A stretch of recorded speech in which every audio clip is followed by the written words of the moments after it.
ಹೇಳಿರುವ ಕಥೆಯ ಹೆಸರು ಮರದ ನೆರಳು. ಒಂದಾನೊಂದು ಗ್ರಾಮದಲ್ಲಿ ಗೌಡನೊಬ್ಬನ ಮನೆಯ ಮುಂದೆ ದೊಡ್ಡ ಮರವೊಂದಿತ್ತು. ಬೇಸಿಗೆ ಕಾಲದಲ್ಲಿ ಅದರ ನೆರಳು ತುಂಬಾ ತಂಪಾಗಿರುತ್ತಿತ್ತು. ಗೌಡ ಏನ್ ಮಾಡ್ತಿದ್ದ ಅಂದ್ರೆ ಪ್ರತಿದಿನ ಮರದ ಕೆಳಗೆ ಕುಳಿತುಕೊಳ್ಳುತ್ತಿದ್ದ. ಒಂದು ದಿನ ಮಠ ಮಧ್ಯಾಹ್ನ ಗೌಡ ಗಡದ್ದಾಗಿ ಊಟ ಮುಗಿಸಿಕೊಂಡು ಮರದ ಕೆಳಗೆ ಕುಳಿತುಕೊಳ್ಳಲು ಬಂದಾಗ ಅಲ್ಲೊಬ್ಬ ಉಂಡಾಡಿ ಸುಮ್ಮನೆ ಕುಳಿತು ನಿದ್ದೆ ಮಾಡ್ತಾ ಇದ್ದ.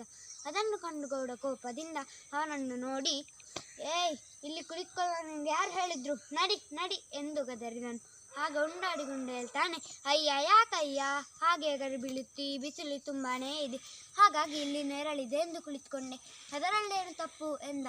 ಆಗ ಗೌಡ ಮತ್ತಷ್ಟು ಕೋಪದಿಂದ, ಈ ಮರ ನನ್ನದು, ಅದೆಷ್ಟೋ ವರ್ಷಗಳಿಂದ ದಿನಾಳು ಈ ಮರಕ್ಕೆ ನೀರನ್ನು ಎರೆದು ಬೆಳೆಸಿದ್ದೇನೆ, ಆದ್ದರಿಂದ ಇದರ ನೆರಳು ಸಹ ನನಗೆ ಸೇರಿದ್ದು, ಇದರಲ್ಲಿ ಬೇರೆ ಯಾರಿಗೂ ಪಾಲಿಲ್ಲ ಎಂದು ಗದರಿದನು. ಆಗ ಉಂಡಾಡಿಕೊಂಡು ಹೇಳ್ತಾನೆ, ನಿನ್ನ ಮರವನ್ನು ನನಗೆ ಮಾರಿಬಿಡು, ನೀನು ಕೇಳಿದಷ್ಟು ಹಣ ಕೊಡುವೆ ಎಂದ. ಆಗ ಗೌಡನಿಗೆ ಹಣದ ಆಸೆ ಹೆಚ್ಚಿತ್ತು. ಹಾಗಾಗಿ ಹಣ ಎಂದ ಕೂಡಲೇ ದುರಾಸೆಯಿಂದ, ಸರಿ, ನನ್ನ ಮರವನ್ನು ನಿನಗೆ ಮಾರುತ್ತೇನೆ, ನನಗೆ ಎಷ್ಟು ಹಣ ಕೊಡುವೆ ಎಂದು ಕೇಳಿದನು. ಅದಕ್ಕೆ ಉಂಡಾಡಿಕೊಂಡ ಗೌಡನಿಗೆ 5 ಚಿನ್ನದ ನಾಣ್ಯಗಳನ್ನು ಕೊಟ್ಟು ಆ ಮರದ ನೆರಳನ್ನು ಕೊಂಡುಕೊಂಡನು. ಅಂದಿನಿಂದ ಅವನು ಪ್ರತಿದಿನ ಈ ಮರದ ಕೆಳಗೆ ಕುಳಿತುಕೊಳ್ಳಲೆಂದು ಬರುತ್ತಿದ್ದನು.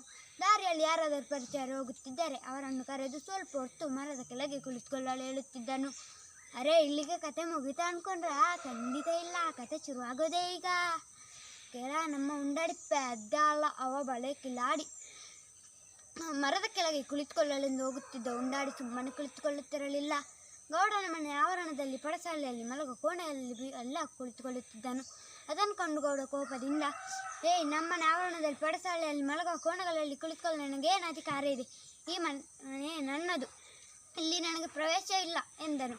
ಆಗ ಗೌಡನಿಗೆ ಹೇಳುತ್ತಾನೆ ಉಂಡಾಡಿ, ನಿನ್ನ ಮರದ ನೆರಳನ್ನು ದುಡ್ಡು ಕೊಟ್ಟುಕೊಂಡಿದ್ದೇನೆ, ಯಾಕೆ ನನ್ನಿಂದ 5 ಚಿನ್ನದ ನಾಣ್ಯಗಳನ್ನು ಪಡೆದಿದ್ದು ಮರೆತು ಹೋಯಿತೆ ಎಂದನು. ಆಗ